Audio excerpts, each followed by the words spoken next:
Gloire à Dieu. Église, je dis gloire à Dieu.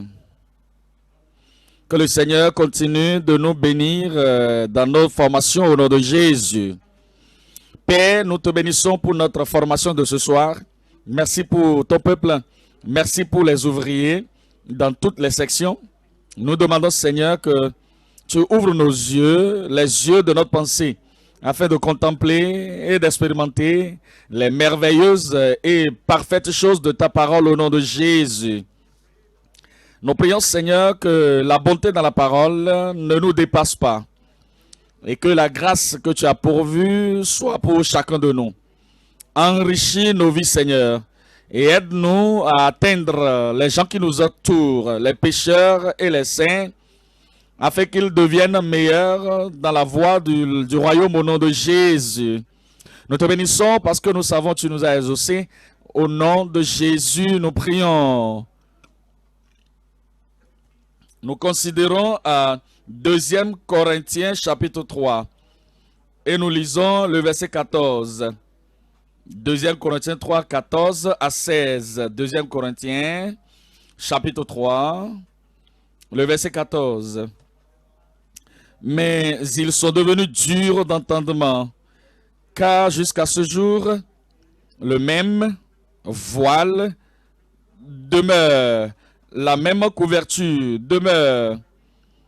Quand ils font la lecture de l'Ancien Testament, et ils ne se lèvent pas parce que c'est en Christ qu'il disparaît.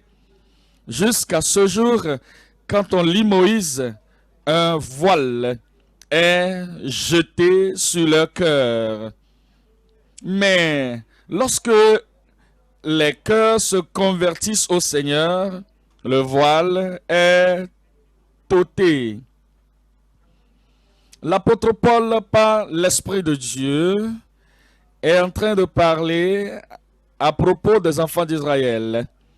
Et par extension, il parle à tous les hommes, toutes les femmes qui n'ont pas connu Christ. Le Seigneur ici est en train de parler aux personnes religieuses. Les religieux, mais non les justes. Ils ont une idée, ils ont une compréhension qu'il y a Dieu. Et comment se connecter à ce Dieu, ils ne le savent. Comment avoir la vie, la lumière, la vérité, l'évangile, le salut, qui leur montre la voie pour croire et vivre comme les enfants de Dieu doivent vivre, ils ne le savent. Et ce n'est pas parce qu'ils ne lisent pas ce qui doit être lu à propos de Dieu, à propos du ciel, à propos de la voie de la justice. Mais comme ils lisent, les paroles sont simples, les paroles sont directes, mais leurs pensées sont aveuglées. Bien qu'ils voient dans le physique, il dit dans le verset 14 que leur pensée a été aveuglée. Et il dit que jusqu'à ce jour, ce n'est pas parce que c'est particulier à ceux qui ont vécu avant le calvaire ou avant la croix. Après la croix, après la Pentecôte, après que les apôtres sont partis prêcher la parole de Dieu et révélant la pensée de Dieu aux enfants d'Israël, jusqu'à ce jour, l'apôtre Paul, au moment où il écrivait, jusqu'à ce jour-là, le voile, la couverture dans leur pensée n'est pas enlevée. Et dans la lecture de l'Ancien Testament, ce n'est pas le problème de la lecture maintenant. Ils lisent, ou ils ont lu, et beaucoup continuent de lire aujourd'hui, mais ils n'arrivent pas à comprendre. Il dit que jusqu'à ce jour, le voile demeure, et ce voile ne disparaît qu'en Christ. Les séminaires n'enlèvent pas le voile, l'éducation n'enlève pas le voile, la civilisation n'enlève pas le voile, la religiosité n'enlève pas le voile. Lorsque quelqu'un vient à Christ et vient au Seigneur qui est la lumière du monde, le salut lui parvient. Et lorsque ce salut vient, la pensée est renouvelée, le cœur est transformé. Et par cela, la personne commence à devoir. Il ouvre la parole de Dieu, l'Ancien comme le Nouveau Testament, et la lumière sort de la parole et le voile est enlevé. Verset 15. Jusqu'à ce jour, quand on lit Moïse, un voile est jeté sur le cœur. J'ai mentionné la pensée, ils ont mentionné la pensée au verset 14. Et le verset 15, il mentionne le cœur. Ça veut dire que lorsque l'Ancien Testament est lu, c'est ce qu'il veut dire en disant Moïse, lorsqu'on lit Genèse jusqu'à Deutéronome et le reste de nouveau de l'Ancien Testament, le voile est toujours là. Il dit, mais lorsque les cœurs se convertissent au Seigneur, le voile est ôté. Il parle des enfants d'Israël et il parle également de tout le monde aujourd'hui. Toute personne religieuse, femme ou homme, et les gens qui prennent la lumière dans leur dénomination et disent que j'appartiens à telle église, j'appartiens à telle dénomination, et vous allez voir que lorsque le cours de ce que vous entendez d'eux, ils sont aveuglés par la religion, aveuglés par la tradition, aveuglés par les superstitions. Nous venons dans Actes des Apôtres, chapitre 13. Actes des Apôtres, chapitre 13, Acte 13, le verset 27. Acte 13, le verset 27.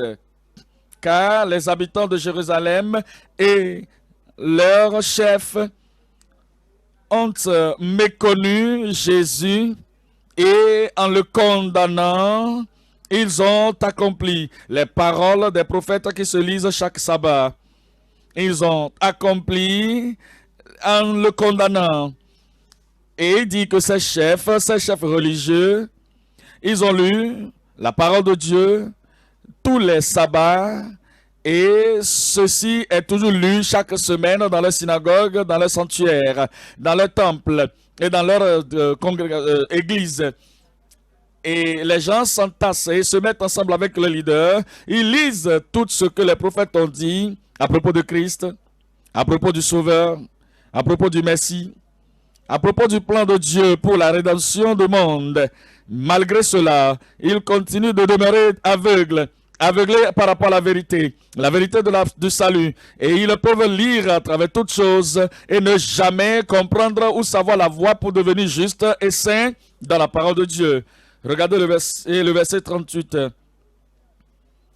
Verset 38, il nous dit que cela vous sachiez donc, hommes frères, que c'est par lui que le pardon des péchés vous est annoncé. Et que quiconque croit est justifié par lui de toutes les choses dont vous ne pouviez être justifiés par la loi de Moïse. Moïse a écrit que le prophète va venir comme moi et il parlera de la part de Dieu à vous. C'est lui que vous écouterez. Il est le dernier message et la dernière parole. Et c'est lui qui doit amener le salut, le pardon. Ils ont lu cela, mais ils n'ont pas compris.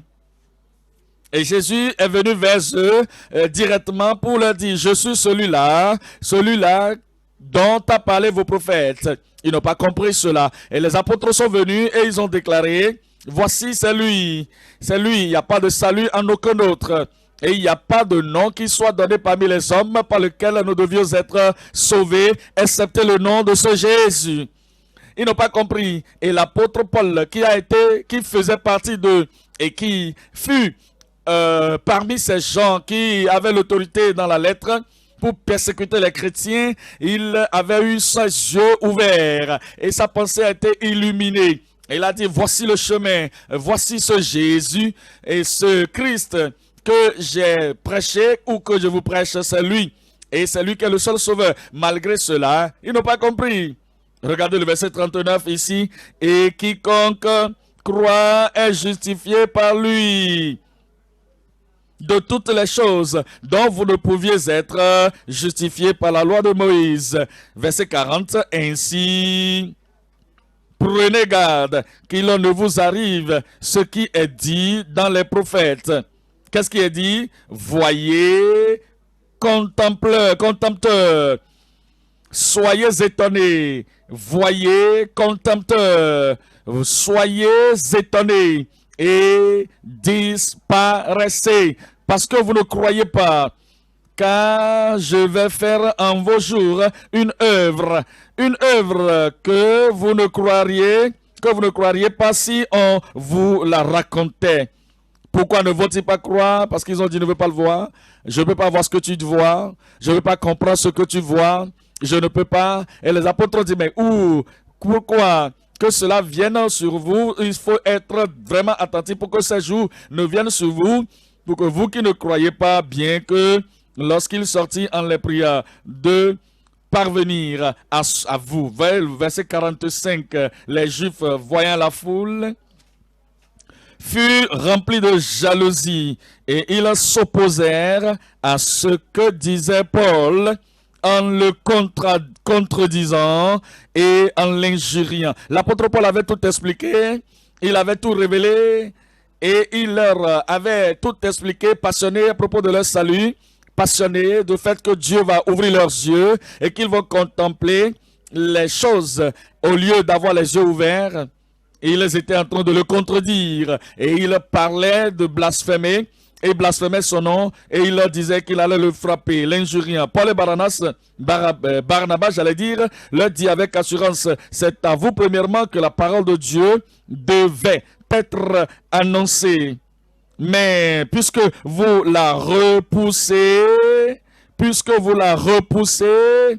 vous la poussez loin de vous et que vous vous jugez vous-même indigne de la vie éternelle. Voilà ce qu'ils ont fait. Ce qu'ils ont fait, ça que ça a produit. Ils se sont jugés eux-mêmes. Ils se sont déclarés indignes. Ils se sont déclarés indignes de la vie éternelle. Voici, nous tournons vers les païens. Je prie que la parole de Dieu ne vous dépasse pas. Et la lumière de l'évangile ne vous dépasse pas. Et cela ne sera pas enlevé loin de vous et donné à d'autres personnes pour vous remplacer au nom de Jésus. Ce soir, nous considérons à ce message le recouvrement surnaturel de l'aveuglement spirituel. Le recouvrement surnaturel de l'aveuglement spirituel. Nous voyons 3 points dans le message numéro 1. Nous parlons de la description et de... Alors, lorsque nous parlons, il parle de retardement, du retardement. Quand on parle de retardement, c'est-à-dire, on est en train de retenir la personne. Et parce que la personne est aveugle, elle doit faire très attention. Alors, il est en train de parler, ou marchant, avec beaucoup de retard. Donc, la situation a le degré de retard. La description, le degré de retardement spirituel. Numéro 2, la danger et la damnation de l'aveuglement religieux. L'aveuglement le plus terrible que quelqu'un peut avoir, c'est l'aveuglement spirituel ou religieux.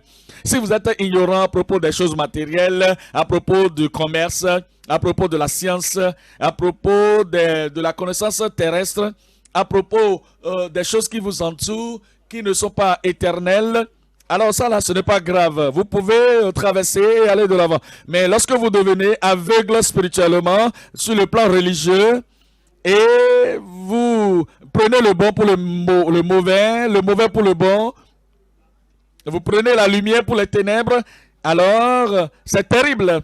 Parce qu'il n'y a plus rien pour vous faire sauver une telle personne ou tel homme. Le danger et la damnation de l'aveuglement religieux. Numéro 3. Notre décision pour la délivrance de l'aveuglement irréversible, de l'aveuglement réversible, c'est-à-dire qui peut être reversé. Quelqu'un a été aveugle, mais il comprend. Oui, il a compris que Dieu qui nous a créés, il a créé notre corps, non seulement cela, notre esprit, notre âme et notre cœur. Et qu'il peut reverser, il peut changer la condition d'aveuglement, l'aveuglement réversible. Alors, ça veut dire que vous avez besoin de la décision, notre décision pour la délivrance de l'aveuglement réversible. Nous voyons point numéro 1. Le point numéro 1, encore, c'est la description et le degré de retardement de l'aveuglement. Alors, nous regardons encore Genèse, le premier livre de la Bible. Et nous allons découvrir ensemble comment est-ce que l'aveuglement de la pensée, l'aveuglement du cœur et l'aveuglement de l'homme intérieur a œuvré sur l'homme entier. Dans Genèse chapitre 39, Genèse 39, le verset 11. 39, verset 11 nous dit, un jour qu'ils étaient entrés dans la maison pour faire son ouvrage, alors, et qu'il n'y avait pas aucun des gens de la maison, ce qui s'est passé ici, c'est quoi? Dieu avait envoyé, et deux anges étaient envoyés plutôt dans la maison de Lot, et ils devaient avoir le jugement qui devait descendre sur le pays. Alors, et le jour avant le jugement, que le jugement ne vienne, descendre sur Sodome et Gomorrhe, alors ces hommes, les sodomites, ils venaient dans la maison de Lot et ils ont dit, où sont les hommes qui sont venus vers toi dans ta maison? Nous voulons les connaître. Ce n'est pas seulement les connaître, les voir socialement, ils voulaient commettre la sodomie avec ces hommes. Et pendant qu'ils étaient en train de faire cela, Lot leur a dit, s'il vous plaît, ne faites pas ça. Ça, c'est la méchanceté. Ça, c'est les invités célestes. Il ne s'agit pas ici des personnes ordinaires venant d'une autre ville ici sur la terre. Ils sont venus du ciel. Et ils ont dit, qu'est-ce que tu veux dire? Ne t'en fais pas. Nous voulons les connaître. Et nous allons les souiller.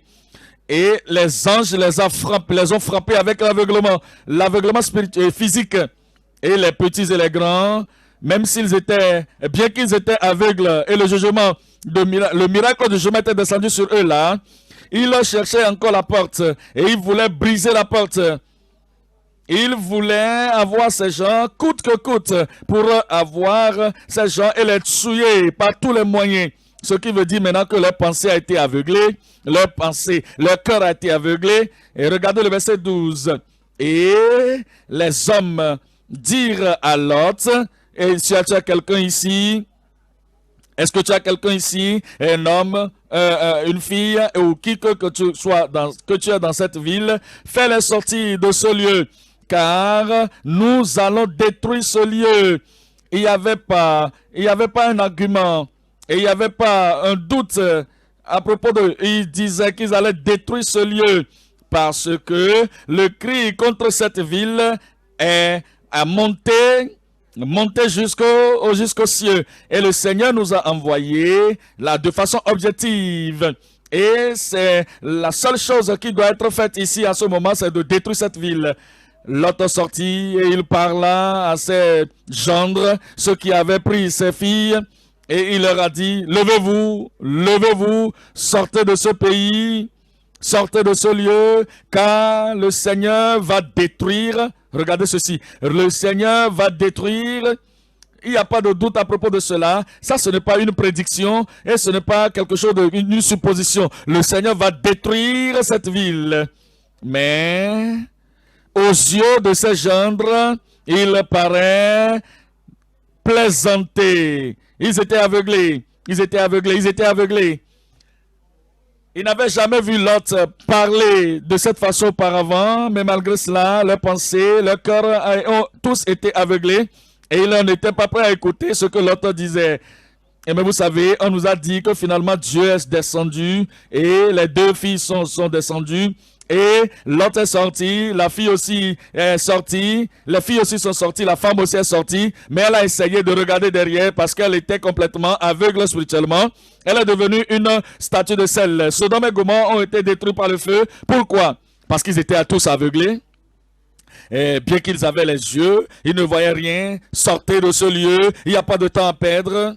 Ils étaient aveugles. Nous considérons Ésaïe 59.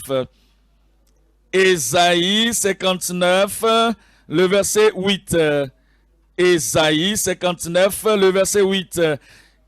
Ésaïe 59, le verset 8. Ils ne connaissent pas le chemin de la paix et il n'y a point de justice dans leur voie. Ceux qui font ce qu'ils pensent, ceux qui font ce qu'ils veulent, ceux qui disent ce qu'ils pensent, et il n'y a pas de justice. Il n'y a pas de pensée, il n'y a pas de cogitation. Ils parlent seulement, ils ne réfléchissent pas, ils parlent seulement, ils agissent seulement. Ce qu'ils veulent faire, ça qu'ils font. Ils ont fait que leur chemin est devenu un chemin glissant et ils prennent des sentiers détournés. Quiconque y marche ne connaît point la paix. Quelqu'un fait quelque chose maintenant et il perd sa paix. Et bien qu'il a fait quelque chose, il fait la même chose encore. Quelqu'un fait quelque chose maintenant et sa paix est partie, la condamnation est venue, la confusion est venue, mais le jour suivant, il répète la même chose. Ce qui veut dire quoi? Le jugement est loin de nous? Non. Et il dit, c'est pourquoi l'arrêt de délivrance est loin de nous et le salut ne nous atteint pas. Nous attendons la lumière et voici les ténèbres, la clarté et nous marchons dans l'obscurité.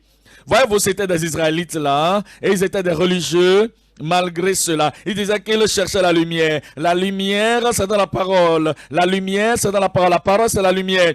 Ta parole est une lampe à mes pieds, sur mon sentier. Malgré cela, ils allaient de ténèbres en ténèbres.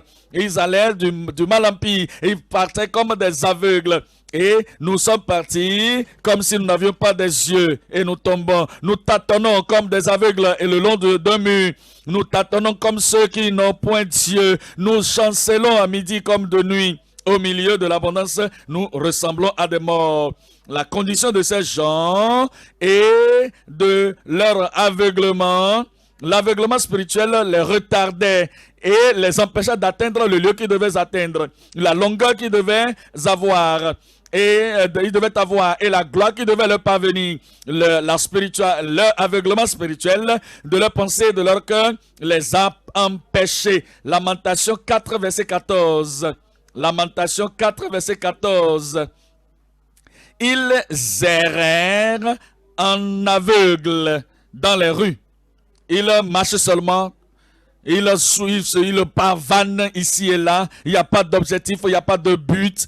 Il n'y a pas de destinée. Il ne se pose pas la question, pourquoi suis-je ici? Pourquoi suis-je dans le monde? Qu'est-ce que je suis créé à faire dans le monde? Que dois-je faire? Où est-ce que je dois partir? Et comment est-ce que hier s'était passé? Comment est-ce que le mois passé s'était passé? Et comment est-ce que l'année passée est partie? Et comment est-ce que cette année doit être?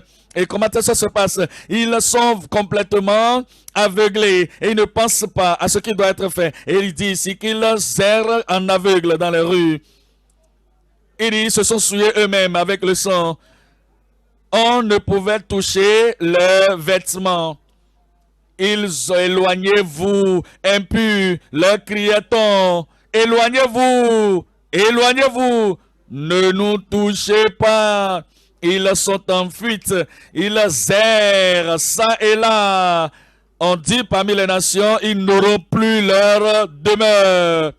La colère de l'Éternel, l'Éternel les a dispersés dans sa colère. Ils ne tournent plus les regards vers eux. Ils ont prié, Dieu n'a pas prêté attention. Ils ont répété leur orgie religieuse, Dieu n'a pas écouté. Et ils ont fait leur jeûne spirituel religieux, Dieu ne les a pas écoutés. Ils sont partis dans leur jour de sabbat pour aller adorer et Dieu a fermé les yeux pour ne pas les voir. Tout ce qu'ils faisaient, c'était seulement des bruits. Et Dieu ne les regardait pas. Et on n'a eu ni respect pour les sacrificateurs, ni pitié pour les vieillards. Les prêtres qui devaient leur montrer la voie. Regardez la voie. Regardez le salut. Regardez la vie éternelle. Regardez comment vous pouvez amender vos voies.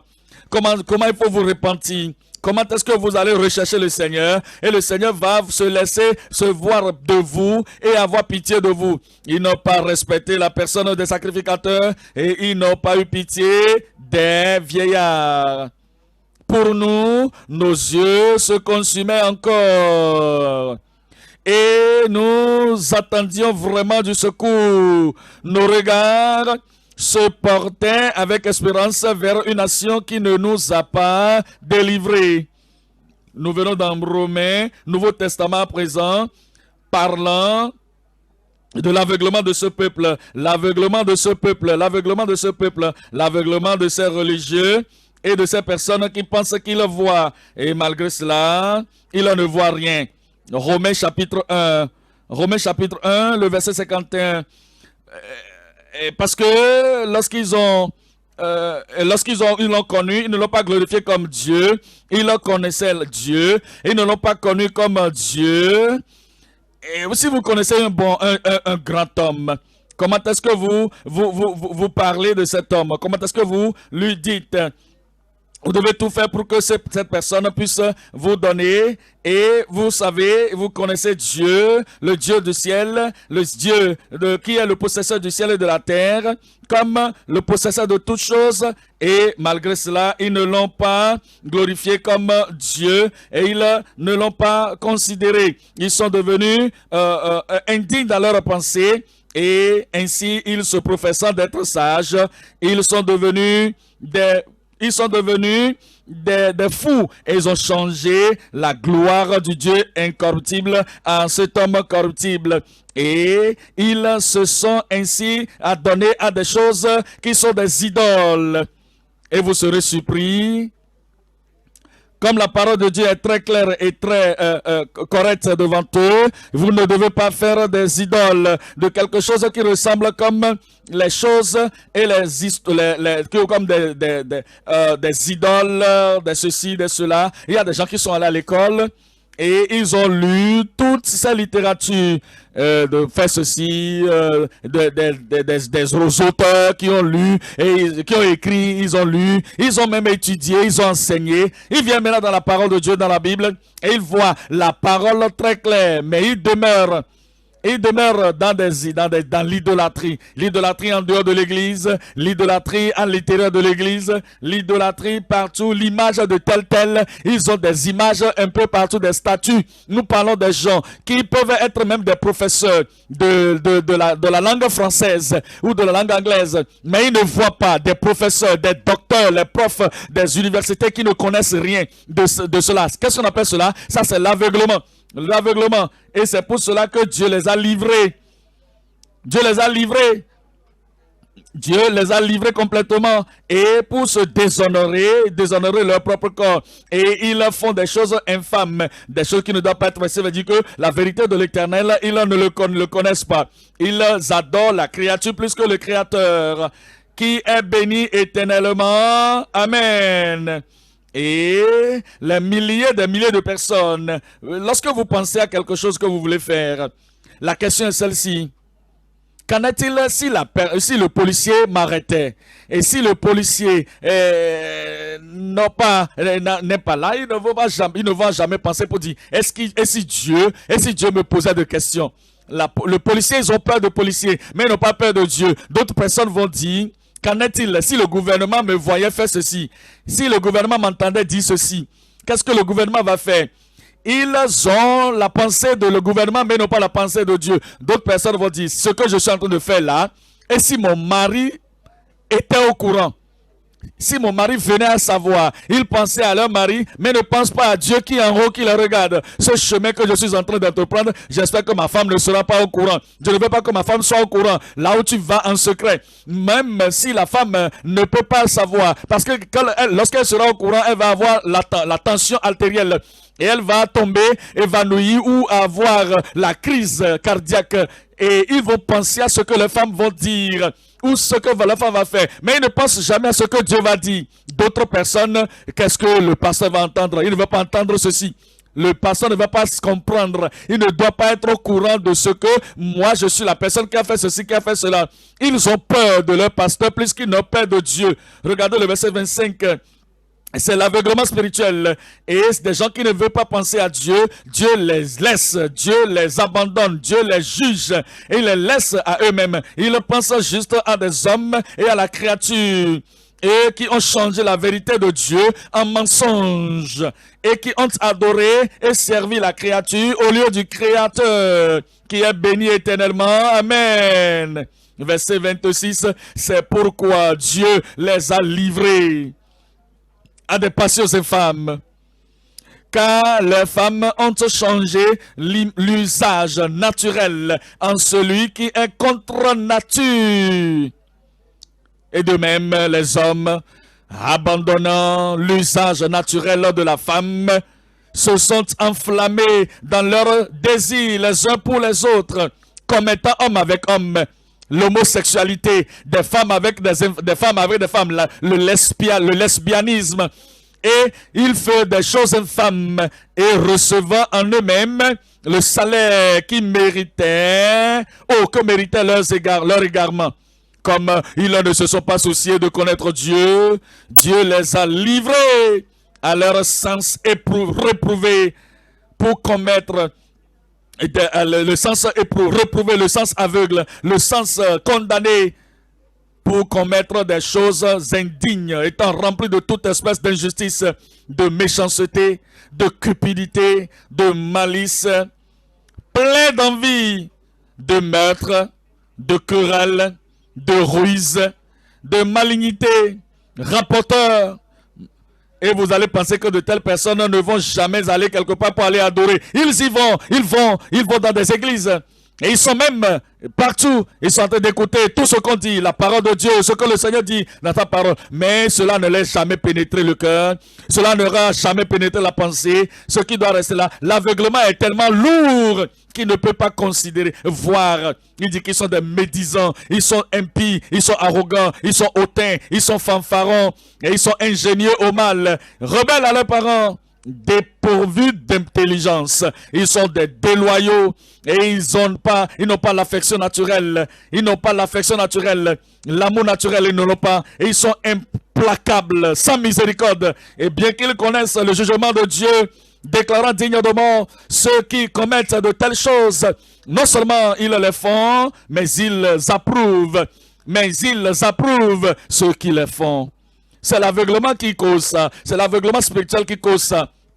Éphésiens chapitre 4. Éphésiens chapitre 4. Éphésiens 4 verset 17. Éphésiens chapitre 4 le verset 17. Éphésiens 4 17 nous dit, dans le verset 17, il dit, voici donc ce que je dis et ce que je déclare dans le Seigneur, c'est que vous ne devez plus marcher comme les païens qui marchent selon la vanité de leurs pensées. La vanité, les ténèbres, la déception, la tromperie de leurs pensées. Et il y a des gens qui réclament être sauvés. Ils disent qu'ils sont sauvés, nés de nouveau. Et si vous leur parlez, ils vont dire, oui, moi je suis un frère, je suis une soeur, je suis né de nouveau comme toi tu es né de nouveau. Mais vous savez quoi? Ils continuent de marcher comme des païens. Ils ne voient rien dans cela. Ils parlent comme les païens, ils parlent comme les idolâtres, comme les gens le font dans le monde. Ils se bagarrent comme les non-sauvés. Ils commettent le péché régulièrement, normalement. C'est leur vie habituelle, comme les autres païens le font. Eux, ils marchent dans la vanité de leurs pensées. Ils peuvent maudire, ils peuvent blasphémer, ils peuvent injurier, ils peuvent se moquer de la parole de Dieu, comme les autres païens le font.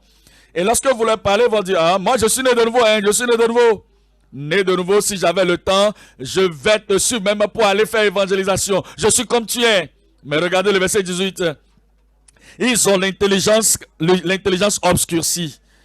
Ils sont étrangers à la vie de Dieu à cause de l'ignorance qui est en eux, à cause de l'endurcissement de leur cœur.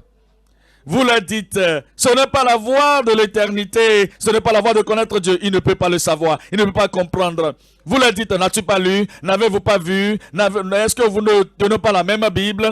Il ne peut pas voir, parce que l'aveuglement est dans leur cœur. Ayant perdu tout sentiment, ils n'ont plus de sentiment. Ils sont là, comme des bois, et leur conscience est morte. Ils peuvent maudire. Ils peuvent blesser quelqu'un sans même se soucier de quoi que ce soit. Ils peuvent piétiner les gens comme ils le pensent et ne même pas savoir si les gens ont mal. Et ils disent qu'ils sont des enfants de Dieu. Ils se sont livrés à la dissolution pour commettre toute espèce d'impureté jointe à la cupidité. Je prie que le Seigneur garde nos yeux ouverts. Nous ne serons pas aveugles. Moi, je ne serai pas aveugle. Point numéro 2 à présent, c'est le danger et la damnation de l'aveuglement religieux. Vous savez, quelqu'un religieusement aveuglé, il sait que être dans cette religion c'est une partie de la religion qui n'est pas correcte. Et cette sorte de vie, ils sont restés dedans pendant des années et rien n'a jamais changé. Maintenant, vous avez besoin du vrai salut. Vous lui prêchez le vrai salut, le message du vrai salut. Et elle serait aveugle, tellement aveugle, qu'elle va te dire non, ça là, je vais aller poser la question d'abord à mon prêtre. Je vais aller poser la question à mon pasteur. Mais ce que tu me dis, est-ce que c'est vrai? Si c'est ça, mon pasteur, il a fait le séminaire. Mon pasteur est allé au collège. Mon pasteur a un master dans la théologie. Il a un master et il est un docteur dans la théologie. Il connaît tout. Je vais aller lui poser la question. Il va vers le pasteur, le berger, le leader, celui qui devait lui montrer la voie du ciel. Et il dit ou elle dit, j'ai rencontré quelqu'un et ils ont dit que nous devons nous repentir. Je dois me détourner de tout péché et je dois croire au Seigneur Jésus-Christ et nous serons sauvés. Et après que nous sommes sauvés, nous n'allons plus continuer dans les péchés. Alors, ils vont lui dire, amène-moi celui-là. Et je vais lui enseigner que personne dans ce monde, vous pouvez aller au ciel et revenir. Personne ne peut vivre au-dessus du péché. Ça, c'est ce qu'ils disent. Mais Dieu merci, nos yeux sont ouverts ici. Mes yeux sont ouverts. Le Seigneur gardera vos yeux ouverts au nom de Jésus. Regardez le danger et la damnation de l'aveuglement religieux. Nous venons dans Ésaïe 56. Ésaïe 56, verset 10. Ésaïe 56, verset 10. Ces gardiens sont tous aveugles. C'est très clair là. Hein? Ces pasteurs sont aveugles. Ces prêtres sont aveugles. Les évangélistes sur lesquels ils dépendent sont aveugles. Sans intelligence, ils sont sans exception, sans intelligence. Et ils sont tous des chiens muets. Ils ne peuvent pas aboyer. Incapables d'aboyer, ils ont des rêveries, se tiennent couchés, aiment à sommeiller. Et ce sont des chiens voraces. Ils parlent des pasteurs, ils parlent des évêques, ils parlent des bishops, ils parlent de ceux-là qui se mettent devant les gens. Et ils sont des chiens voraces, insatiables.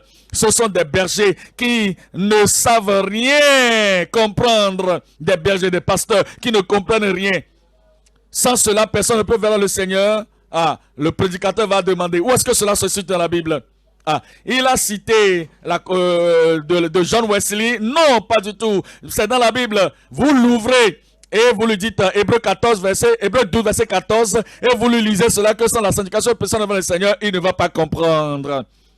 Parce que il a pris la communion pendant des années et je suis toujours le même. Je suis anglican, je suis ceci, je suis cela. Et il continue de ne pas comprendre que le sang de Jésus-Christ est versé pour laver les hommes de tous les péchés. Que une fois que vous vous repentez et que vous nous détournez de nos péchés et croire au Seigneur Jésus-Christ qui nous pardonne nos péchés, il nous sauve, il change nos vies. Et il dit, ils sont des bergers qui ne peuvent pas comprendre. Ils sont là seulement voir ce qu'ils veulent et tous suivent leur propre voie, chacun selon son intérêt jusqu'au dernier. Verset 12. Venez, je vais chercher du vin. Est-ce que vous pouvez penser à des prédicateurs qui sont des soulards, des prédicateurs qui boivent le vin le dimanche matin avant de venir à l'église et qui disent que leur problème c'est juste l'alcool? Et qui veut se tourner comme ça, ils vont dire, ça c'est ma chair qui boit, mon esprit ne boit pas, mon esprit est sauvé, c'est ma bouche qui boit, cela n'a rien à voir avec mon cœur, je suis sauvé à l'intérieur. Il y a des gens qui réclament être des chrétiens, ils réclament être des enfants de Dieu, mais l'alcool est leur problème. Ils ne font que boire. Si vous les cherchez, c'est ça. Ils vont vous dire, ça c'est ma chair, c'est ma faiblesse ça. Je sais que c'est mon habitude. Je sais que je suis né de nouveau. Je suis sauvé. Seulement que ma chair, c'est mon problème. Mon frère, tu n'es pas né de nouveau. Si quelqu'un est en Christ, il est une nouvelle créature. Les choses anciennes sont passées. Et voici, toutes choses sont devenues nouvelles. Quelqu'un n'a qu'à me dire Amen là-bas. Quelqu'un dit qu'il est né de nouveau. Quelqu'un dit qu'il est un enfant de Dieu. Et la fornication ne peut pas le laisser tranquille. Si vous le laissez, quelqu'un dit qu'il est né de nouveau, il continue de forniquer. Il dit qu'il est né de nouveau, religieux et prédicateur ou prêtre. Mais l'adultère ne le laisse pas. Il couche avec les femmes d'autrui. Quelqu'un dit qu'il connaît la voix de Dieu et il suit la voix de Dieu. Malgré cela, le vin, l'alcool, la bière, le tabac ne le laissent pas. Il dit que vous vous laissez au vin et nous boirons des liqueurs fortes. Nous en ferons autant demain et beaucoup plus encore. Voyez-vous cela? Ça, c'est l'aveuglement, ça. Je prie que le Seigneur nous délivre ou délivre tout le monde qui est à ce point de l'aveuglement spirituel au nom de Jésus. Si quelqu'un est aveuglé spirituellement et qu'il est en train d'aller de l'avant dans l'aveuglement spirituel, s'il meurt dans cette condition, il va partir où les aveugles s'en vont. Ceux qui ne connaissent pas la voie du salut, regardons un peu ce que dit Matthieu 23. Matthieu chapitre 23, nous allons voir ce que le Seigneur Jésus-Christ a dit aux pharisiens et aux sadducéens, à ces hypocrites. Il y a beaucoup de personnes hypocrites aujourd'hui dans la religion et qui disent aux autres ne faites pas ceci, ne faites pas cela, mais ils le font eux-mêmes. Ils vont le faire en secret. Ils n'ont pas de force pour surmonter ce qu'ils défient les autres à ne pas faire. Ceux qui disent aux autres de ne pas faire, eux-mêmes ils n'ont pas la foi de le faire, ils n'ont pas la force de le faire. Ils sont des hypocrites. Ils viennent ici pour crier. Ils disent de ne pas faire, mais dans le secret, c'est ce que eux-mêmes ils font. Ils sont hypocrites dans leur adoration. Matthieu 23, le verset 16. Verset 16, il dit, malheur à vous, conducteurs aveugles. Malheur à vous, conducteurs aveugles. Regardez le verset 17. Insensés et aveugles. Insensés et aveugles. Verset 19. Aveugles.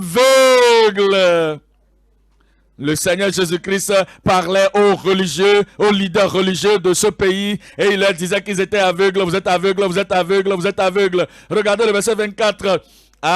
Conducteur aveugle qui coulait le moucheron et qui avalait le chameau.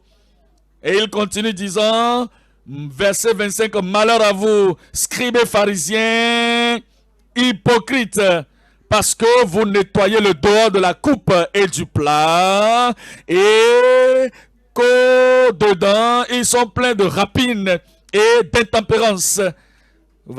Pharisiens aveugles, nettoie premièrement l'intérieur de la coupe et du plat, afin que l'extérieur aussi devienne net. En réalité, ce que Jésus-Christ est en train de dire, c'est applicable à tout le monde. Tous ceux-là qui gardent l'expression extérieure de leur religion et de la justice. Moi, je ne porte pas les bijoux, je ne fais pas ceci, je ne porte pas de pantalon, je ne fais pas de peinture sur mes doigts, je ne complète pas mes ongles. Mais le cœur est rempli de distorsion, le cœur est rempli de tromperie, le cœur est rempli de ténèbres, le cœur est rempli de l'immoralité, le cœur est rempli de la corruption. C'est ce que Jésus est en train de dire. Il est en train de dire que ces gens, ils sont extérieurement purs, mais intérieurement, ils sont impurs, ils sont aveugles. Dans le verset 28, il dit ainsi, vous, extérieurement, au dehors, vous apparaissez juste aux hommes, mais au dedans, vous êtes plein d'hypocrisie et d'iniquité. Si l'iniquité est à l'intérieur et que l'extérieur est comme je suis parmi vous, je fais partie de vous, ne me voyez-vous pas? Et regardez ceci, regardez cela. Et il n'est pas en train de dire, il dit que ça c'est le danger, c'est le danger. Regardez le verset 15. Le verset 15 de ce Matthieu, le verset 15 de ce Matthieu, il dit, oh malheur à vous, hypocrites pharisiens, parce que vous courez mer et terre pour en faire des prosélytes. Ils font des évangélistes, ils font de l'évangélisation même. Ils vont chez les autres, et ils leur parlent, ils disent, moi tout va bien avec moi, pourquoi ne pas être comme moi? C'est comme, moi je connais la voie, pourquoi ne pas venir sur la voie avec moi? Ils disent, il court la main et la terre pour faire un prosélyte, pour faire des disciples. Et quand il est devenu, vous en faites un fils de la géhenne 2 fois plus que vous. Ces gens, ils vont les convertir, ils vont les amener dans leurs églises, dans notre église, dans leur synagogue, dans notre sanctuaire. Ces gens, ils vont s'abattre sur les choses physiques. Oh, mon papa, dans la foi, tu peux voir. Ma maman, dans la foi, tu peux voir. Je ne porte plus ceci. Je ne mante plus ceci. J'ai enlevé mes boucles d'oreilles. Je ne fais plus de mèches. Je ne fais plus ceci. Mais le cœur est tortueux. Le cœur n'est pas né de nouveau. Ils sont des trompeurs, des trompeuses. Et ils sont là, dans leur dépravation. Ils continuent. Et ils deviennent 2 fois des enfants de la géhenne.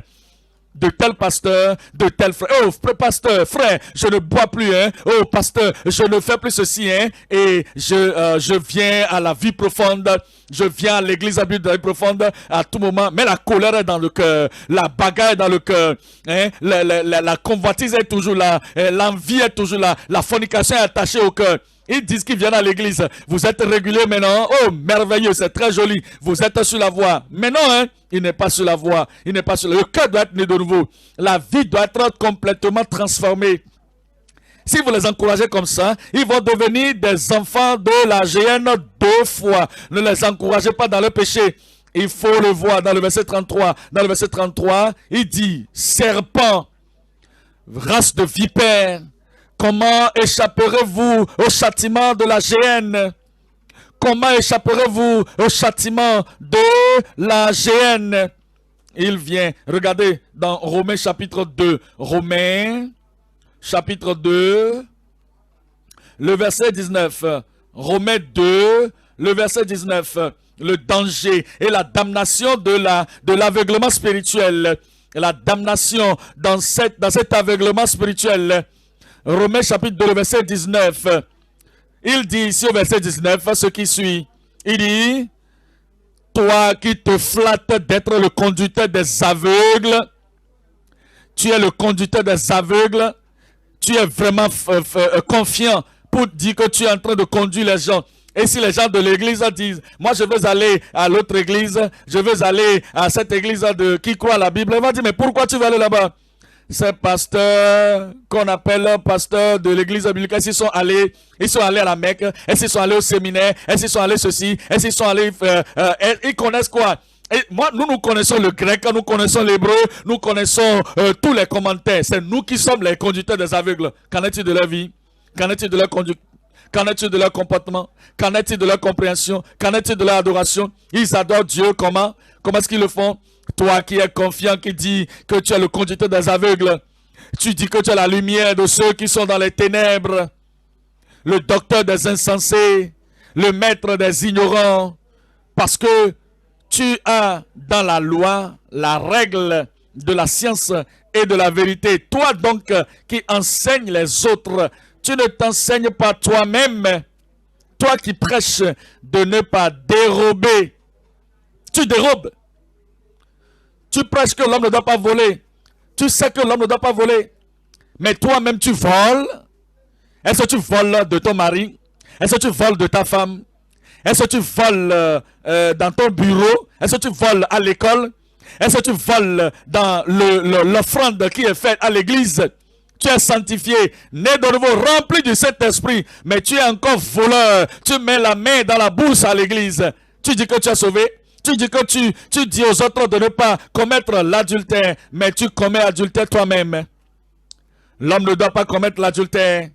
Et tu donnes des témoignages, je suis né de nouveau, je donne témoignage, je suis enfant de Dieu. Qu'est-ce que tu fais avec ta bonne à la maison? Qu'est-ce que tu fais avec ces enfants, ces jeunes filles qui viennent? Ok, là tu fais le coup de maison là, qu'est-ce que tu fais avec la fille? Qu'est-ce que tu fais avec la fille? Toi qui dis de ne pas commettre l'adultère, tu commets l'adultère. Toi qui as en abomination les idoles, tu commets des sacrilèges. Toi qui te fais une gloire de la loi, tu déshonores Dieu par la transgression de la loi, car le nom de Dieu est à cause de vous blasphémé parmi les païens, comme cela est écrit. Le nom de Dieu est blasphémé parmi les païens à cause de vous, comme cela est écrit. Vous voyez certaines personnes qui disent qu'ils sont des chrétiens, qu'elles sont des chrétiens, nés de nouveau, élevés, élevés, profonds, profonds. Nous sommes enfants de Dieu, sauvés, sanctifiés et remplis du Saint-Esprit. Lorsque vous les regardez, quelqu'un est mort dans leur famille et ils vont faire la cérémonie funèbre et ils vont voir, vous allez voir ce qu'ils vont faire. Les choses que les incroyants vont voir, ils vont dire, mais est-ce que c'est la vie profonde encore qui est là? Je crois que la vie profonde ne fait pas de telles choses et qu'on dit que la vie profonde c'est une église biblique. Même ceux d'entre nous qui vont à bâtisse, et nous ne sommes pas vie profonde, nous sommes des superficiels, ils disent, nous sommes des gens nominaux. Nous ne faisons pas aussi comme ils font. Nos enfants veulent se marier. Je suis parti à leur réception, venez voir ce qu'ils ont fait. Vie profonde. Et les gens vont commencer par dire quoi? Mais je ne savais pas que jusqu'à ce point, la vie profonde peut être comme ça. Ils sont des saints, des juges justes. Ils ne touchent pas des choses impures. Ils ne sont pas les gens du monde. Ils se séparent du monde. Mais quoi? Mais c'est comme ça qu'ils font le mariage.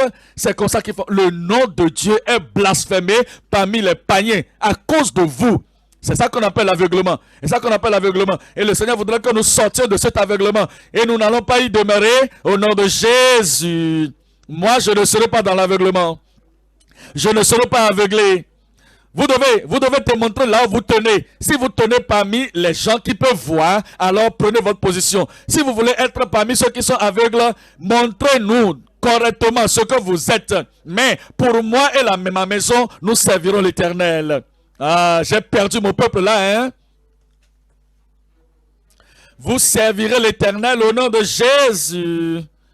Nous venons dans Romains, chapitre 11, le verset 7. Romains 11, le verset 7.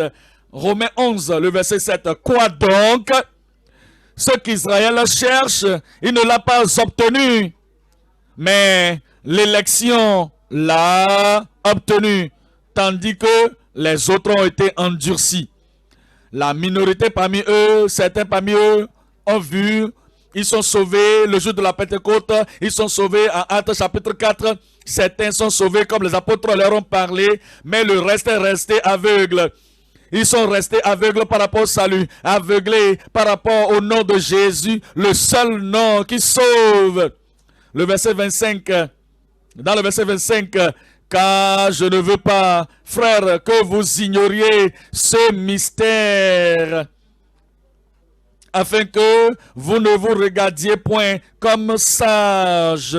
C'est qu'une partie d'Israël est tombée dans l'endurcissement, l'aveuglement, jusqu'à ce que la totalité des païens soit entrée.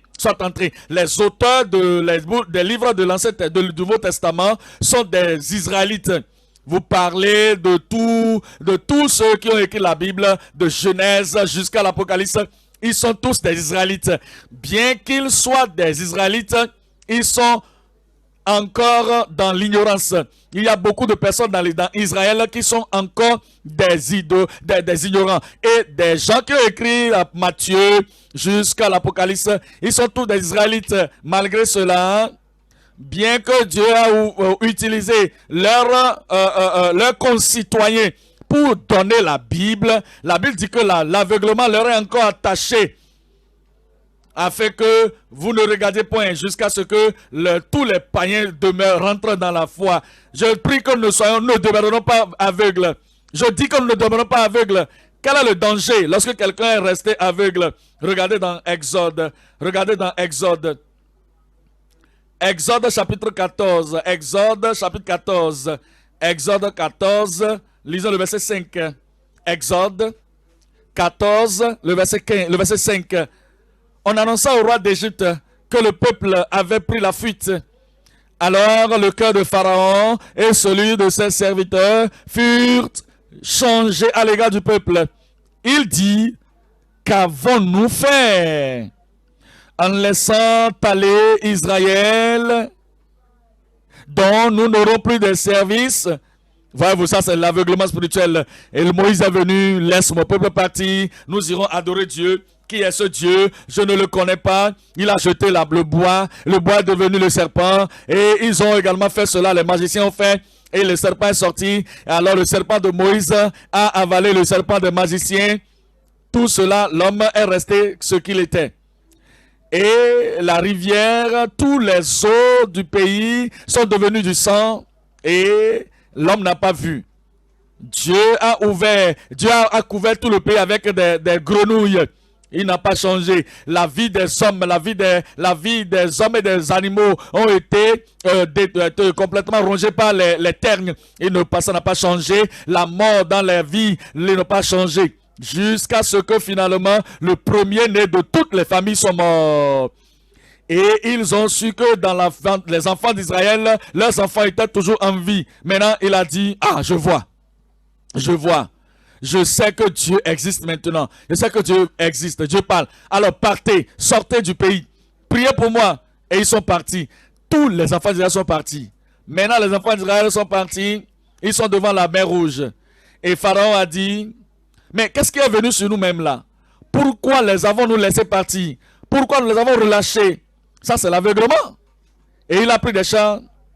Et tous les chars du pays. Et ils se sont attelés. Et ils ont dit, nous irons les ramener. Ces gens, nous allons les ramener. Pharaon, mais as-tu oublié ce qui est arrivé de quelques nuits passées, que tous les premiers-nés du pays sont tous morts? Je m'en fous de ça. Je vais les poursuivre. Je vais les ramener. Lorsque les gens ils ont vu des miracles sur miracles, miracles de jugement, miracles de miséricorde, malgré cela, ils veulent poursuivre le mal. Ça, c'est l'aveuglement. C'est l'aveuglement. Regardez le verset 6.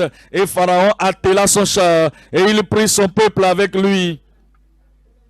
Il prit 600 chars d'élite et tous les chars de l'Égypte. Il y avait sur tous des combattants. L'Éternel endurcit le cœur de Pharaon. Puisqu'il a voulu être endurci, Dieu l'a endurci. Il veut, tu veux suivre ta voie, non? Alors tu peux partir. Alors on nous dit que le roi d'Égypte l'a suivi et Pharaon poursuivit les enfants d'Israël. Les enfants d'Israël étaient sortis la main levée. Regardez verset 19. Verset 19. Qu'est-ce qui s'est passé lorsque Dieu a passé par Moïse pour appeler le Seigneur? Alors il a parlé et les enfants d'Israël ont traversé la mer. La mer, au lieu de dire, ils sont partis. Je ne peux pas les rattraper. Je ne peux pas les atteindre. Il a dit, vous avez traversé la mer, nous aussi nous allons traverser. Nous avons des chars, nous avons la force, nous avons le courage. Ça, c'était un homme aveugle. Une personne qui voit le danger devant comme ça, il voit la mer Rouge se diviser. Et il a vu la voie par laquelle les autres ont pris. Et il a dit, moi aussi je vais rentrer dedans. Et si je rentrais, que ça se fermait. Il n'a pas pensé à ça. Ça, c'est l'aveuglement. Je prie que vous ne soyez pas aveugle. Quelle que soit la chose dans votre cœur, la voie pour vous suivre. Vous voulez poursuivre. Vous voulez poursuivre. Regarde le danger, mais tu continues d'aller. Regarde l'enfer, mais tu continues d'aller. Regarde le danger. Regarde le jugement, mais tu continues d'aller. Mais regarde la dévastation qui est descendue sur ceux qui l'ont fait, qui est descendue sur la terre d'Égypte, mais tu continues d'aller. Ça, c'est l'aveuglement. Je prie que vous ne serez pas aveugle. Moi, je ne serai pas aveugle. Verset 19, l'ange de Dieu qui allait devant le camp d'Israël partit et alla derrière eux.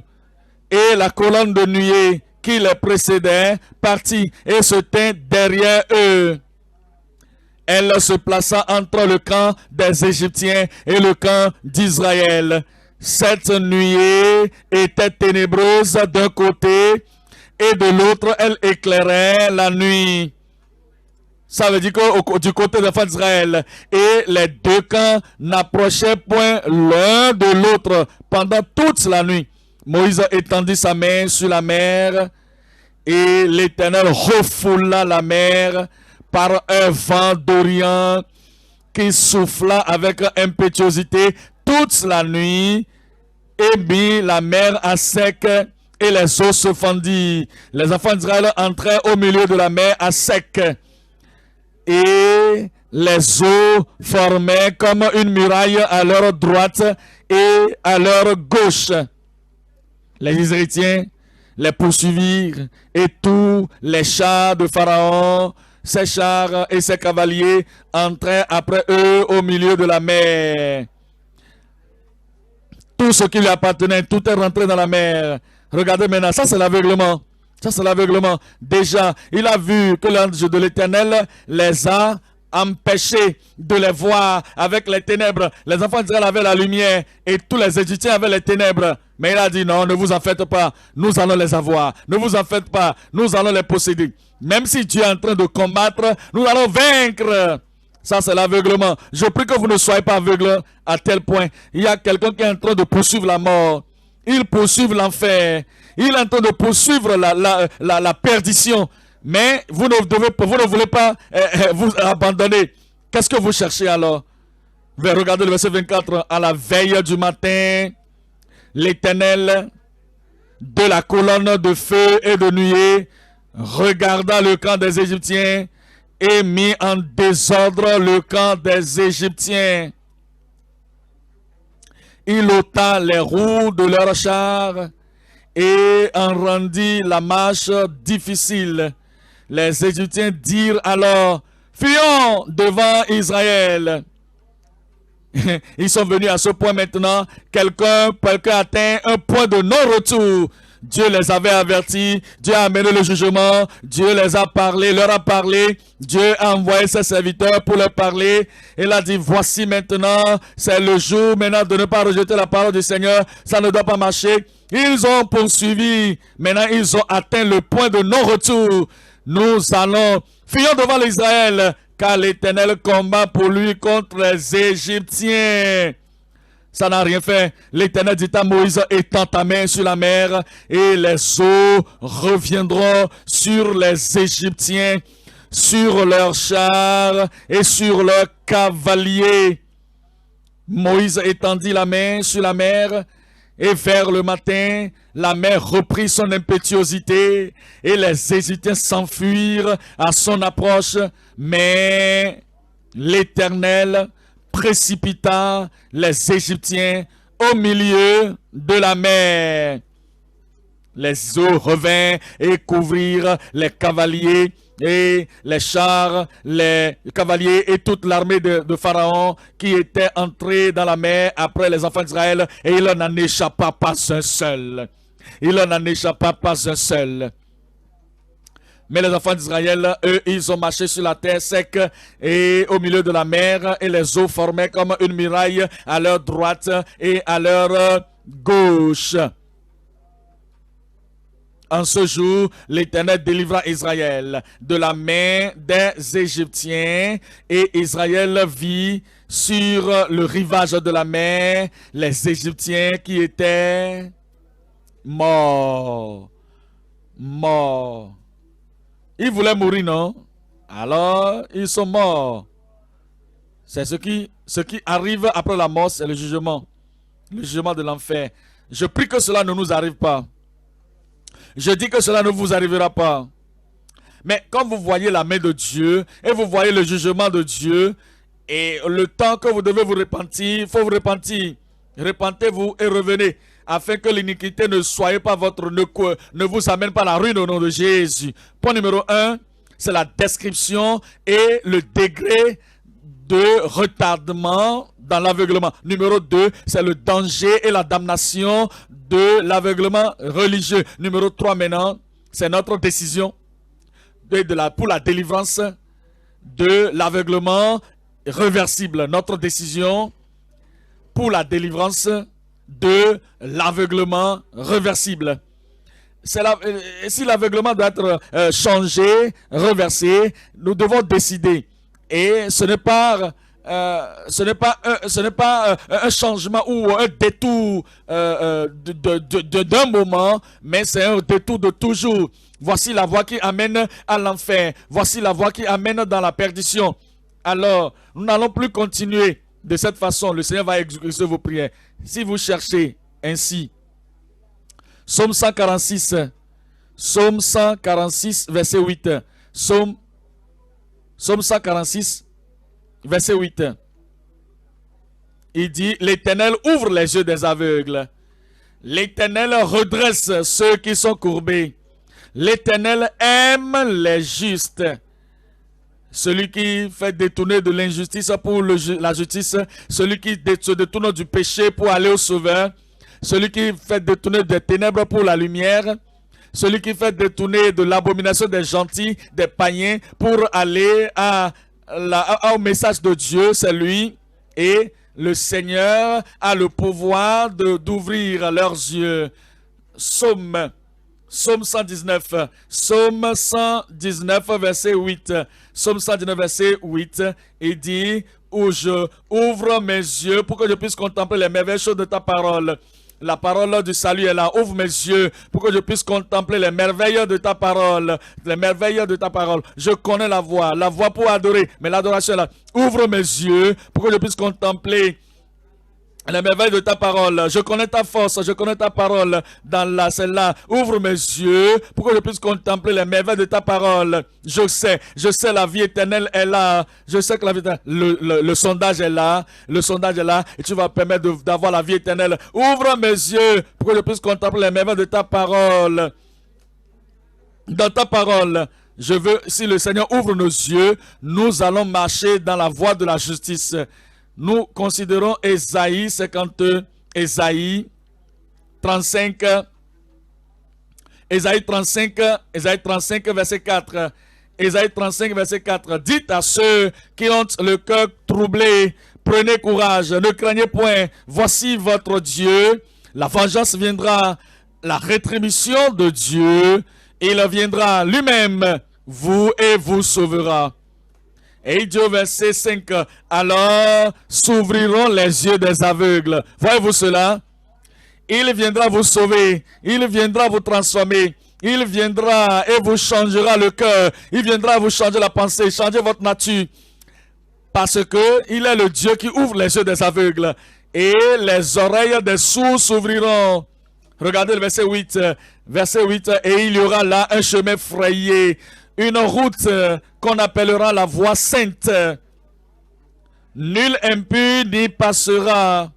Elle sera pour eux seuls. Ceux qui la suivront, même les insensés, les ignorants, il dit les insensés ne pourront s'égarer. Aucun lion ne sera là. Sur cette route, point de lion, nulle bête féroce ne la passera, ne la prendra. Nul ne s'y rencontrera. Les délivrés y marcheront.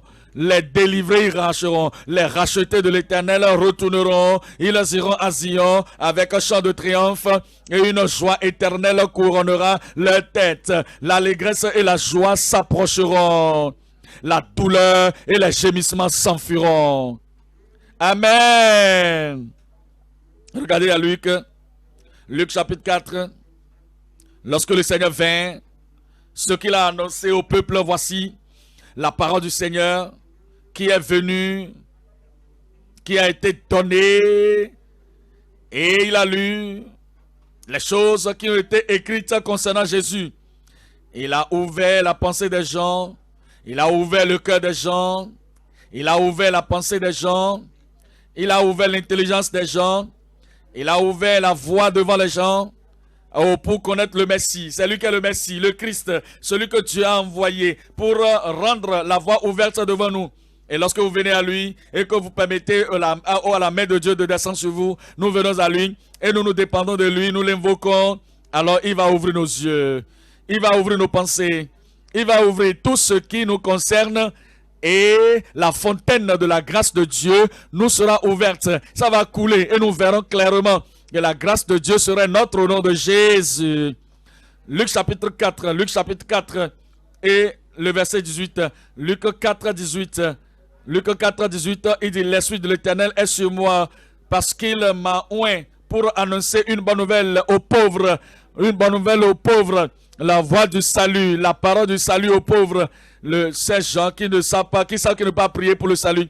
Ils n'ont pas de l'argent pour payer le salut. Ils n'ont pas de l'argent pour acheter le salut. Mais Christ a payé le prix. Il a tout payé. Il a ouvert leur compréhension. Ils ont eu la foi en Dieu. Et qu'à travers le Seigneur lui seul, ils peuvent avoir maintenant la foi qui nous donne le salut. Alors, il leur a donné cette possibilité. Et il a dit qu'il m'a envoyé pour guérir ceux qui ont le cœur brisé, pour proclamer aux captifs la délivrance et aux aveugles le recouvrement de la vue. Ils sont aveugles spirituellement, physiquement, et ils vont avoir la lumière. Ils sont aveugles physiquement ou spirituellement, ils vont avoir le recouvrement de la vue. Et ils sont aveugles religieusement, ils vont avoir le recouvrement de la vue pour renvoyer libres les opprimés, pour publier une année de grâce du Seigneur. Ensuite, il roula le livre, le remit au serviteur et s'assit. Tous ceux qui se trouvaient dans la synagogue avaient les yeux fixés sur lui. Alors il commença à leur dire: aujourd'hui, cette parole de l'Écriture que vous venez d'entendre est accomplie. Je prie que cela soit accompli dans vos vies. Les ténèbres vont disparaître. L'ignorance va partir. Et l'aveuglement, la surdité ou les ténèbres religieuses vont partir loin de chacun de nos noms de Jésus. Et ils ont ouvert les yeux, ils ont pu voir, et ils ont connu, et nous avons connu que voici la voie, c'est la voie, il n'y a pas autre voie, c'est la vérité, il n'y a pas autre vérité. Et ils sont venus, la vérité par laquelle nous pouvons atteindre le ciel. Il n'y a pas une autre voie, il n'y a pas un autre chemin.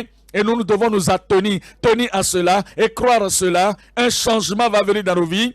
Et ce changement qui va venir dans nos vies fera de nous des personnes qui vont voir le chemin à suivre, le sentier à suivre, la voie à suivre et la parole à laquelle nous devons nous attenir et la grâce que nous devons posséder et la puissance que nous devons avoir afin que nous soyons en mesure d'avoir la force. Nous aurons le courage et nous aurons l'épine dorsale. Nous aurons la nature non compromettante pour marcher sur cette voie qui mène au ciel. Et ce ciel, nous y parviendrons au nom de Jésus. Actes des apôtres, chapitre 26. Actes des apôtres, chapitre 26, le verset 16.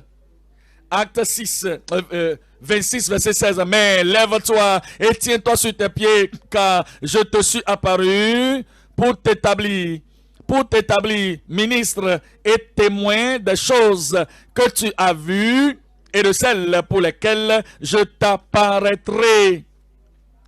Je t'ai choisi du milieu de ce peuple et du milieu des païens vers qui je t'envoie. Il va nous délivrer. Je dis, il va nous délivrer, il va nous choisir.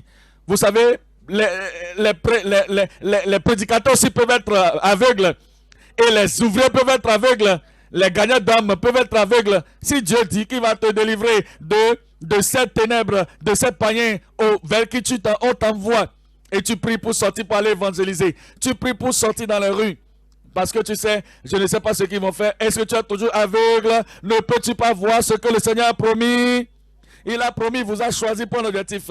Et il vous a choisi, il vous a sauvé pour un objectif. Et voici la commission à laquelle il vous a invité. Il dit, partout vous allez, prêcher l'évangile. Et il va vous délivrer. Aucun malheur ne vous arrivera. Aucune blessure ne vous atteindra.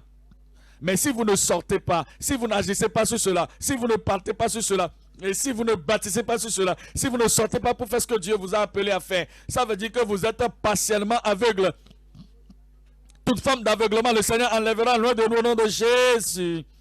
Maintenant, si Paul est resté aveugle, comment serez-vous en mesure d'ouvrir les yeux des autres s'il est demeuré aveugle? Si vous demeurez aveugle, comment pouvez-vous ouvrir les yeux des aveugles? Regardez le type pour lequel il était suscité et regardez le type pour lequel vous êtes suscité également. Regardez le verset 18. Verset 18. Qu'est-ce que vous trouvez là? Qu'est-ce que vous trouvez là? Qu'est-ce que vous trouvez? Dites-moi à haute voix.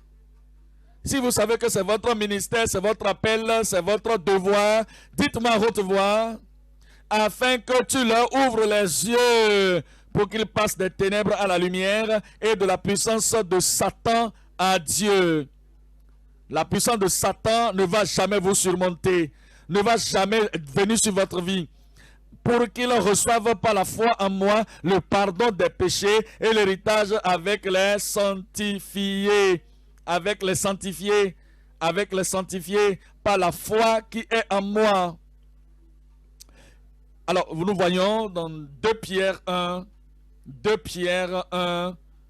Dieu merci, nos yeux sont ouverts, nos pensées sont ouvertes, nos cœurs sont ouverts, et la voie est ouverte devant nous au nom de Jésus.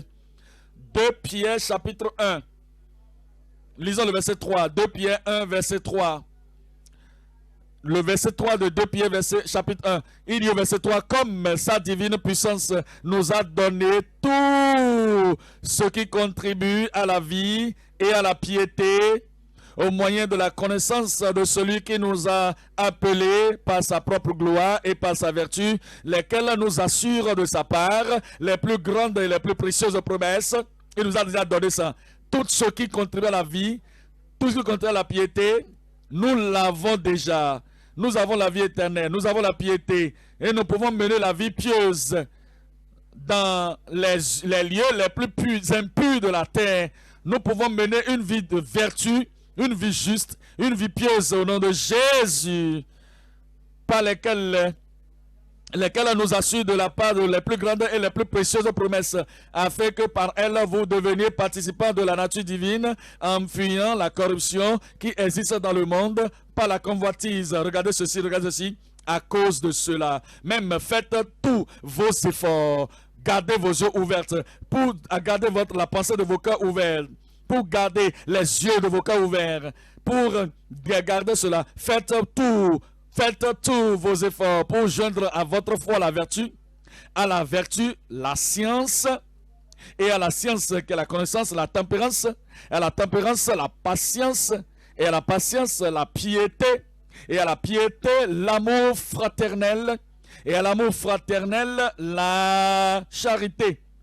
Car si ces choses sont en vous, et ils sont avec abondance, elles ne vous laisseront point oisifs ni stériles. Vos yeux resteront ouverts. Vous ne serez pas stériles. Et vous ne serez pas oisifs pour la connaissance de notre Seigneur Jésus-Christ. Verset 9. Mais, celui en qui ces choses ne sont point, regardez ceci, il n'a pas de foi, il n'a pas de vertu, il n'a pas de connaissance, il n'a pas de sainteté, il n'a pas de justice, il n'a pas de diligence pour rester dans la vie chrétienne. Celui en qui ces choses manquent, il est aveugle. Il ne voit pas de loin. Et il a mis en oubli la purification de ses anciens péchés. Si nous devons demeurer dans le chemin, ça veut dire que toutes les choses que nous avions confessées et abandonnées, nous devons plus les laisser revenir. L'inimitié ne doit pas revenir. La suie ne doit pas revenir. La vie de péché ne doit pas revenir. Et nous ne devons pas demeurer des tièdes. Nous devons rester zélés pour le Seigneur au nom de Jésus. J'ai perdu votre amen là. Apocalypse chapitre 3. Apocalypse chapitre 3, le verset 17. Apocalypse 3, le verset 17. Apocalypse 3, verset 17. Parce que tu dis, je suis riche, je me suis enrichi et je n'ai point besoin de quelque chose. Des gens disent, pourquoi se va encore prier? Je suis sauvé, sanctifié, rempli du Saint-Esprit, je suis profond, je suis la personnification de la vie profonde elle-même. J'ai tout ce qu'il faut, je n'ai pas besoin de quelque chose, j'ai tous les messages que je dois avoir, j'ai prié toutes les prières que je dois prier, je n'ai besoin de rien. Ah, mais tu ne sais pas que tu es malheureux, misérable, pauvre, aveugle et nu. Comment est-ce que nous allons pouvoir surmonter cette sorte d'aveuglement spirituel et religieux? Il dit, je te conseille d'acheter de moi de l'or éprouvé par le feu, afin que tu deviennes riche, et des vêtements blancs, afin que tu sois vêtu, et que la honte de ta nudité ne paraisse pas, et un collier pour oindre tes yeux, afin que tu vois. Moi, je reprends et je châtie tout ce que j'aime, et donc du zèle et repens-toi. Voici, je me tiens à la porte et je frappe. Si quelqu'un entend ma voix et ouvre la porte, j'entrerai chez lui. La lumière viendra chez lui, et la puissance viendra chez lui, et la grâce pour suivre la voie lui sera donnée. Toutes ces choses lui seront données. Je souperai avec lui, et lui avec moi. Celui qui vaincra, je le ferai asseoir avec moi sur mon trône, comme moi j'ai vaincu, et me suis assis avec mon Père sur son trône. Que celui qui a des oreilles entende ce que l'Esprit dit aux églises. Nous avons des oreilles pour entendre. Il va ouvrir nos pensées au nom de Jésus. Lorsqu'il ouvre nos yeux, il ouvre les Écritures pour nous. Regardez Luc 24. Luc chapitre 24. Verset 27. Luc 24. Le verset. Lisons le verset 25. Luc chapitre 24, le verset 25. Alors Jésus leur dit: ô hommes sans intelligence et dont le cœur est plein à croire tout ce qu'ont dit les prophètes. Ça, c'était Christ. Ne fallait-il pas que le Christ souffrit ces choses et qu'il entra dans sa gloire? Et commençant par Moïse et par tous les prophètes, il leur expliqua dans toutes les Écritures ce qui le concernait. Et on nous dit dans le verset 45, et il ouvrit leur compréhension. Il va ouvrir votre compréhension. Il va ouvrir votre esprit afin qu'ils comprissent les Écritures. Que l'Ancien Testament ou les épîtres ou les prophètes, partout, il va ouvrir votre compréhension. Et il va vous ouvrir les Écritures. Et ce qui est ténébreux devant vous, à travers la mort de Christ au calvaire, vous aurez et vous posséderez ces choses au nom de Jésus. Alors il a ouvert l'esprit afin qu'ils comprissent les Écritures. Je prie qu'aujourd'hui, une belle compréhension vous sera donnée. Une compréhension plus élevée vous sera donnée. Et partout où vous lisez dans la Bible, dans les Écritures, ce sera tellement clair pour vous que vous verrez ce que Christ est, et ce que Christ peut faire dans votre vie au travers de ces Écritures au nom de Jésus. Nous venons dans Actes des Apôtres chapitre 17. Actes des Apôtres chapitre 17. Le verset 2. Actes chapitre 17. Le verset 2. Paul y entra selon sa coutume. Pendant 3 sabbats, il discuta avec eux d'après les Écritures. Regardez ceci. Expliquant et établissant et confirmant que le Christ devrait souffrir et ressusciter des morts. Et Jésus, que je vous annonce, disait-il, c'est lui qui est le Christ. Quelques-uns d'entre eux furent persuadés, leurs yeux s'ouvrirent et se joignirent à Paul et à Silas, ainsi qu'une grande multitude de Grecs craignant Dieu et beaucoup de femmes de qualité. C'est ce qui s'est passé lorsque les yeux s'ouvrent, lorsque nos cœurs sont ouverts, lorsque nos yeux sont ouverts, lorsque nos pensées, notre esprit est ouvert, lorsque le voile est enlevé et nous voyons ce que Dieu a pourvu depuis le calvaire. Alors cela devient nôtre, le salut devient facile, la sanctification devient possible et le baptême du Saint-Esprit devient possible et la grâce suffisante pour mener la vie chrétienne devient possible. La vie victorieuse devient disponible et la vie chrétienne devient quelque chose dont on jouit. Et la parole, l'œuvre chrétienne et la marche chrétienne deviennent des choses vraiment très facile. Je prie que même aujourd'hui, les choses soient plus faciles au nom de Jésus. Il va toucher votre pensée, toucher votre cœur, toucher votre vie. Et spirituellement, il va ouvrir toutes les portes fermées et toutes les ténèbres, toutes sortes de ténèbres vont disparaître. Et la lumière depuis le ciel va briller dans votre cœur et dans vos... Et lorsque vous lisez les esprits, l'écriture au nom de Jésus, vous pouvez avoir plus de la part de Dieu aujourd'hui quand vos yeux sont ouverts. Ouvrez la bouche maintenant et tenez-vous debout et parlez à Dieu pour dire: Seigneur, j'en ai besoin plus. J'en ai besoin plus. Je ne veux pas demeurer aveugle. Tu as ouvert les Écritures pour moi. Je ne demeurerai plus dans les ténèbres. Ouvre mes yeux plus quand je t'invoque maintenant pour que je sache ce que je dois savoir. Ce que j'ai dans le Seigneur, je veux savoir cela. Je veux connaître cela plus. Ouvrez vos cœurs, ouvrez vos pensées, ouvrez vos voix. Et parler à Dieu, c'est le moment de permettre à Dieu de faire quelque chose de plus grand que vous avez jamais vu dans votre vie.